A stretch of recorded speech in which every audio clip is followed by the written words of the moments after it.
Hi friends, welcome to ఏఫ్హెచ్ kitchen. ఈరోజు మనం తయారు చేసుకోబోయే రెసిపీ పాలక్తో పూరి అండి. చాలా టేస్టీగా కలర్ఫుల్గా ఉంటుంది. నేను 2 కట్టలు పాలక్ని అయితే తీసుకున్నానండి. గరం మసాలా పౌడర్, కారం పొడి, ఉప్పు, గోధుమ పిండి అండి. ముందుగా నేను మిక్సీ జార్లో పాలక్ని వేసుకుంటున్నానండి. మిక్సీ ఆడించుకుంటాను వీటిని.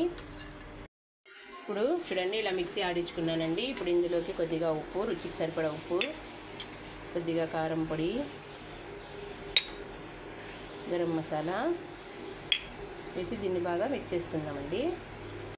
వీటన్నింటినీ కలుపుకున్నానండి. ఇప్పుడు ఇందులోకి మనము మిక్సీ పట్టుకున్న పాలకు కూడా కొద్దిగా వేసి పిండిలో మిక్స్ చేసుకుందామండి.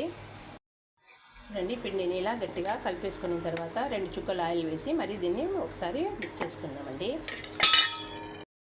చూడండి, ఆయిల్ వేయడం వల్ల పిండి బాగా సాఫ్ట్గా వచ్చిందండి. ఇప్పుడు దీన్ని చిన్న ఉంటలు చేసేసుకుందామండి. ఇలా పూరి కోసం చిన్న ఉంటల్ని మనం రెడీ చేసుకున్నామండి. దీన్ని పూరిలాగా ఒత్తుకుందాం. చూడండి, ఇలా పూరీల మాదిరి అన్నీ ఒత్తుకున్నామండి. ఇప్పుడు ఆయిల్ వేడైందండి. ఇప్పుడు ఆయిల్లో వేసుకుందాము. ఎంత బాగా పొంగుతాయంటే చూడండి, పర్ఫెక్ట్ పూరి అవుతుందండి.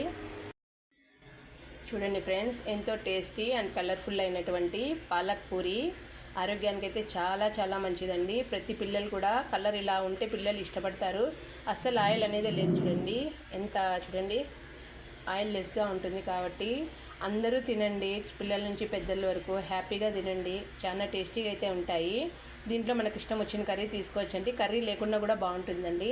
తినండి, ఆరోగ్యంగా ఉండండి. నా ఛానల్ని లైక్ చేయండి, సబ్స్క్రైబ్ చేయండి. కుదిరితే కామెంట్స్ కూడా పెడుతూ ఉండండి, షేర్ కూడా చేయండి.